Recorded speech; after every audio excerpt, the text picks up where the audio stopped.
Kapuso, alam po nating lahat na napakalaga ng pagdidisiplina natin sa ating mga anak, no? Ikaw, partner, paano mo dinidisiplina?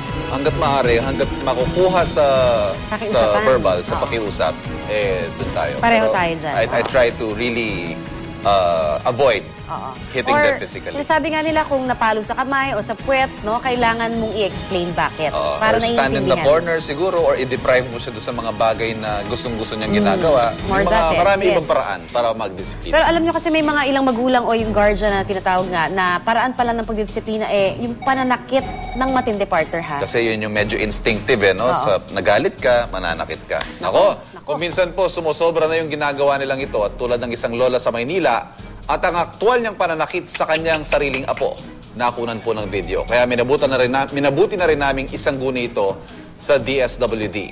At ang kasong yan, tunghayan dito sa On-Call Investigation. Pagmamahal, pagkalinga at pagdidisiplina sa mga bata. Ilan lamang daw ito sa mga tungkulin ng isang magulang. Pero kung minsan daw, kapag sadyang pasaway ang bata ang sobrang pagmamahal, nauuwi sa marahas sa pagdidisiplina. Sa video na ipinadala ng Youth Scooper na itatago natin sa pangalang Aldrin, makikita ang isang matandang babae at batang babae na nakatayo sa isang sulok. Pero ilang saglit pa, bigla na lang hinampas ng matanda ang batang babae gamit ang isang pirasong kahoy. Ayon sa ating Youth Scooper, maglola raw ang nasa video. Unang araw daw ng Marso nang makunan niya ang eksenang ito sa Hidalgo Street sa Maynila. Hindi raw itong unang beses na nasaksihan niya ang pagmamalupit ng matanda sa kawawang bata. Dagdag pa ni Aldrin, kasabay daw ng paghagupit ng lola sa apo, ay ang wala raw tigil na paninigaw nito sa bata. Dala ang video mula kay Aldrin, lumapit ang on-call sa Department of Social Welfare sa Maynila para maimbestigahan ang insidente. Tansya ko to mga bata, nasa mga 7 taong gulang to no? At sa edad yun na yun, hindi dapat pinapalo ng ganong kalalakas at ganong katitindi. Unang-una, nasa labas pa ng karsada, nadadaanan, marami nakakapanood, no? Na mga dumadaan. Ayon kay Director J. De La Fuente, hindi lang daw sa pisikal na pangangatawan ng bata makikita ang epekto ng pamamalo, kung hindi pati na sa pag-iisip at buong pagkatao ng musmos. Pagka pinalo mo yan, magpasaman yan, mamagaman yan, nawawala yan, gumagaling yan. Pero yung trauma na iiwan dun sa isipan ng bata, bibit-bitin niya yun hanggang paglaki niya. Ayon sa Republic Act 7610 o Anti-Child Abuse Law, aabot sa mahigit 6 hanggang 12 taong pagkakakulong ang parusa sa sino mang mapapatunayan na nga-abuso ng bata. Aabot naman sa 40,000 piso ang multa. Matapos mapanood ang video, wala nang inaksayang oras ang aming grupo at agad naming pinuntahan ang kinaroroonan na maglola.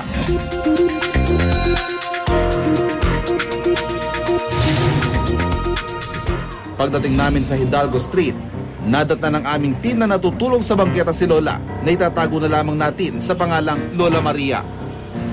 Saan yung apo nyo, Nay? Ayon kay Lola Maria, 3 taong gulang daw nang mamatayan ng nanay ang apo niyang tatawagin nating si Riza. Namatay daw ang ina ng bata dahil sa sobrang pagsusuka at pagdurumi. Ang masaklap, pagkalipas ng 2 taon, namatay naman ang tatay ng bata dahil nasaksak daw sa parola tondo. Kaya naman mula noon, siya na raw ang bukod tanging nag-aalaga sa 9 taong gulang na bata. Dito sa Carcel Street kung saan nakatira mga anak ni Lola Maria, hinanap namin si Riza.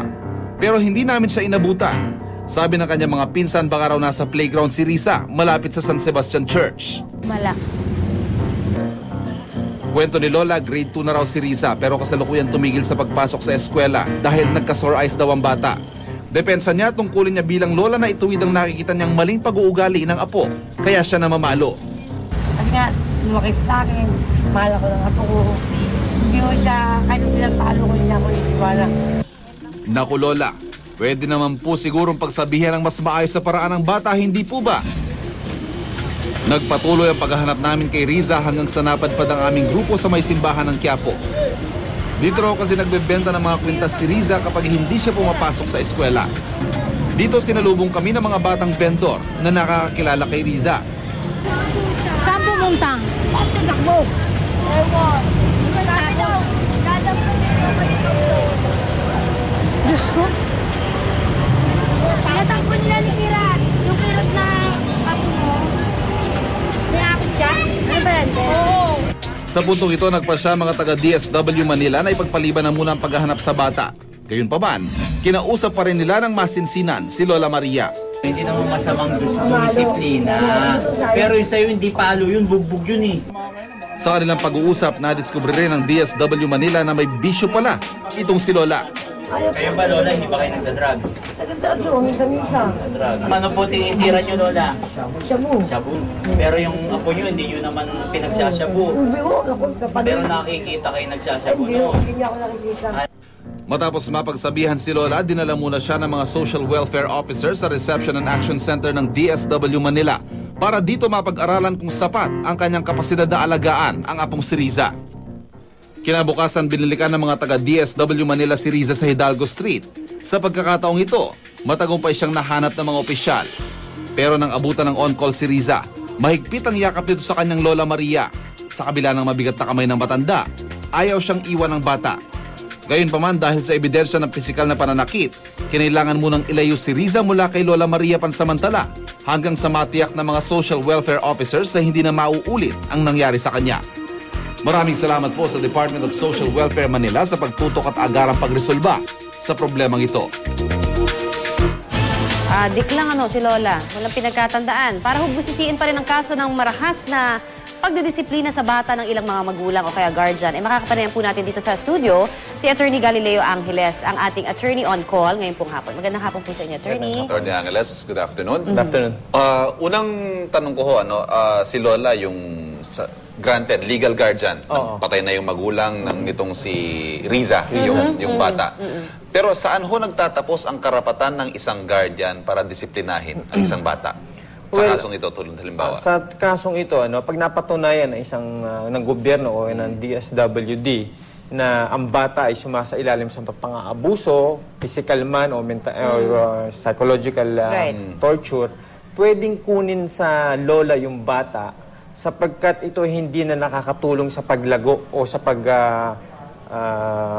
laki ng bata. Tama. Absolute, excuse me, partner. Yes, go ahead. Absolute po ba yun na bawal paluin ng bata? Case-to-case basis yan. Kung yung pagpalo naman ay pursuant dun sa pagdisiplina ng bata, ibig sabihin hindi naman masyadong... Hindi naman binugbog. Binugbog, oo. Ito kahoy partner. Pwede siguro yun. Pero ito kasi, ang policy kasi ng gobyerno natin ay yung the best to the best interest of the child.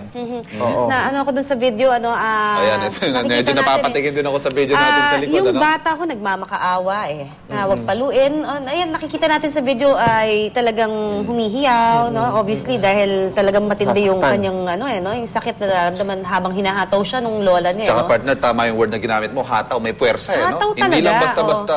At masakit yun, partner, kahoy ang pinanghahataw. Kahit nga sa matanda, gusto mo lola, try natin sa'yo. Tignan mo para kung gaano kasakit. Pero diba, para alam niyo kung gaano kasakit yung ganyan. Pero ito ho, yung 9 years old, ayaw ho na umalis dun sa lola despite that fact na binubugbog siya. Ang term dito, binubugbog partner, hindi naman lang pinapalo Usually kasi yung mga ganyan na nagde-develop yung bata ng syndrome ba? Parang kumbaga sa asawa yung battered wife syndrome na kahit binubugbog siya, nagkikreate pa rin siya nung attachment doon sa nambubugbog. And they begin to believe that it's normal. Yes. Yung tinatanggap nilang pambubugbog. Bata yun Siyempre, yun lang yung kinagisnan niya na masasandigan niya kahit papaano. Di ba wala na siya mga magulang Pero sa kaso ni Riza, 9 years old, ayaw sumama sa DSWD, meron ba siyang choice kung ganyan yung ginagawa sa kanya? Walang choice yung bata kasi unang-una minor itong bata, hindi pa siya makapag-desisyon ng para sa sarili niya. At doon, ang DSWD, siya yung ahensya na nangunguna sa pagtingin doon sa mga bata na mga wala ng magulang at kamag-anak na o kaya binubugbog naman nung nangangalaga. Yun, Ano yung kasong pwede dyan? Ang kaso na ganito, unang-una, dahil binubugbog siya, yung violation of the RA 7610, in relation to PD 603. Itong PD 603, kapag ang bumubugbog sa kanya ay isang parent o isang guardian, yan ay pumapasok yung batas na yan. Kung saan nga... Ano pwedeng parusa dyan? Ang parusa dyan ay mula 6 na taon, isang araw, hanggang 8 taon. 6 to 8 years. 6 to 8 years imprisonment. Attorney, alam natin, hindi to isolated case. Marami ho yung mga ganyan, lalo na sa mga guardians, yung mga, minsan nga mismong magulang nila. Anong protection na ibibigay ng batas sa mga ito? Basta, pag the moment na may mag-report, pwede ho mag-step in ang Estado through the DSWD para kunin ho yung bata. Pwede yan. Under yan sa parents patria principle na ibig sabihin, ang state ay siyang magulang ng lahat ng mga bata. Ako, I'm just wondering, no? Kasi ang ganda na may nagmalasakit at kinunan yung video para makaligtas ng ganyang binubugbog na bata. I Pag-aabuso. commend yung ating nagpadala ng video na yan, ano? Dahil hindi hubiro, syempre, baka yung iba natatakot makialam eh, di ba? Dahil parang usapang maglola yan, Tsaka o partner, magpamilya. may mentality din tayo. Magulang yan eh. Diskarte niya paano niya didisiplinahin yung bata. Hindi rin. Ayun- Dapat ayun tayo nga eh. makialam, ano? Oo. Paano ba yung damang procedure? Pag kung ikaw, kunyari, nakakita ako sa street ng katulad niya, na talagang ako, pag nakikita ko, ayokong tignan eh.